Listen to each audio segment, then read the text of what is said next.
வணக்கம். பரபரப்பு மீடியா செய்திகளுக்காக நான் நிரோஷன். ரஷ்யா, சீனா ஆகிய பிற நாடுகளுடன் இணையாக அமெரிக்க அணு ஆயுதங்களை மீண்டும் பரிசோதிக்குமாறு அமெரிக்க ராணுவ தலைவர்களுக்கு ஜனாதிபதி டொனால்ட் ட்ரம்ப் உத்தரவிட்டார். 33 ஆண்டுகளுக்கு பின் முதல் தடவையாக அமெரிக்கா அணு ஆயுத சோதனையை நடத்த உள்ளது.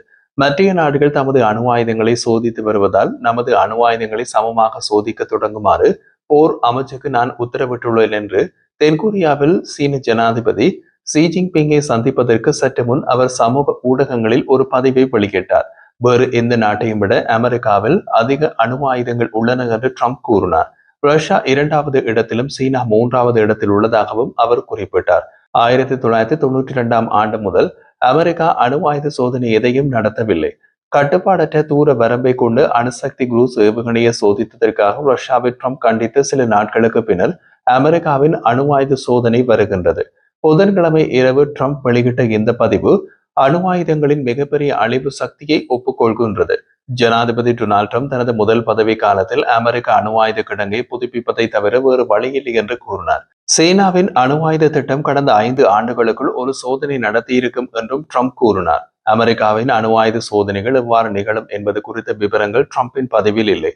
ஆனால் அமெரிக்காவின் அணு ஆயுத சோதனைக்கான செயல்முறையை உடனடியாக தொடங்கும் என்று ட்ரம்ப் எழுதினார். அமெரிக்கா அணு ஆயுத சோதனை நடத்துவது நீண்டகால அமெரிக்க கொள்கையின் வெளிப்படையான தலைகீழ் மாற்றத்தை குறிக்கின்றது. காரணம், இப்போது அமெரிக்காவில் அணு ஆயுத சோதனைகளுக்கு தடை விதிக்கப்பட்டுள்ளது. குடியரசுக் கட்சியை சேர்ந்த முன்னாள் ஜனாதிபதி ஜோர்ஜ் H.W. புஷ் பனிப்போர் முடிவுக்கு வந்ததால் அமெரிக்காவில் அணு ஆயுத சோதனைகளுக்கு தடை விதித்து உத்தரவிட்டார். ஆனால் அது ஒன்றும் நிரந்தர தடை கிடையாது. ட்ரம்ப் தமது அதிகாரத்தை வைத்து தடையை நீக்கவும் முடியும், அணு ஆயுத சோதனை நடத்தவும் முடியும். கடைசி அமெரிக்க அணு ஆயுத சோதனை 1992ஆம் ஆண்டு நடந்தது. 2019ஆம் ஆண்டுக்கு பின்னர் டொனால்ட் ட்ரம்பின் முதல் நேரடி சந்திப்புக்காக சீன ஜனாதிபதி ஷி ஜின்பிங் தென்கொரியாவில் தரையிறங்குவதற்கு சற்று முன்பு ட்ரம்பின் சமூக வலைதள பதிவு வெளிவந்தது. தென்கொரியாவின் பூசான் நகரில் உள்ள கிம்கே சர்வதேச விமான நிலையத்தில் சீன ஜனாதிபதி ஷி ஜின்பிங்கை சந்திக்க செல்லும் வழியில் ஜனாதிபதியின் பிரத்யேக மெரைன் 1 ஹெலிகாப்டரில் ட்ரம்ப் இருந்தபோது இந்த பதிவு தோன்றியது. அமெரிக்கா கடைசியாக அணுகுண்டை சோதித்தது 1992ஆம் ஆண்டு செப்டம்பர் மாதம் 23ஆம் தேதி. இந்த சோதனை மேற்கு மாநிலமான நெவாடாவில் உள்ள ஒரு நிலத்தடி தளத்தில் நடந்தது.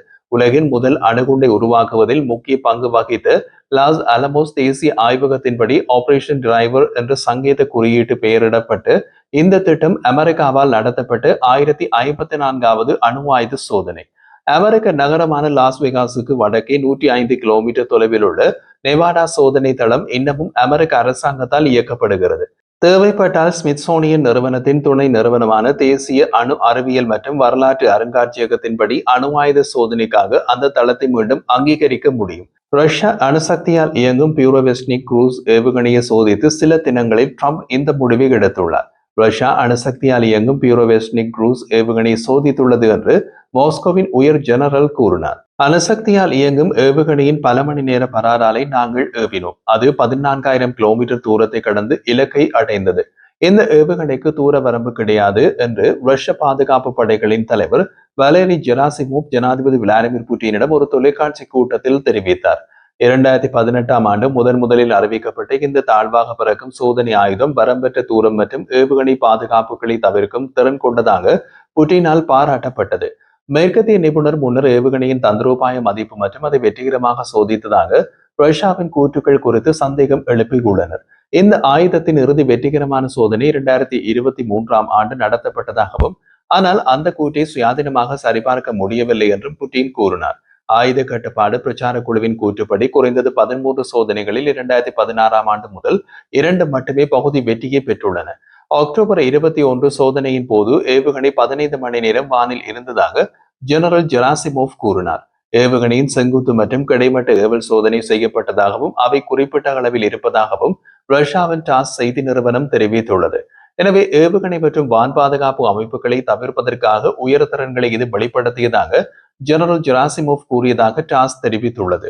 இந்த ஏவுகணையின் பயன்பாடு 2018ஆம் ஆண்டு முதலில் அறிவிக்கப்பட்டதிலிருந்து ராணுவ மற்றும் பாதுகாப்பு வட்டாரங்களில் தீவிர விவாதத்திற்கு உட்பட்டுள்ளது.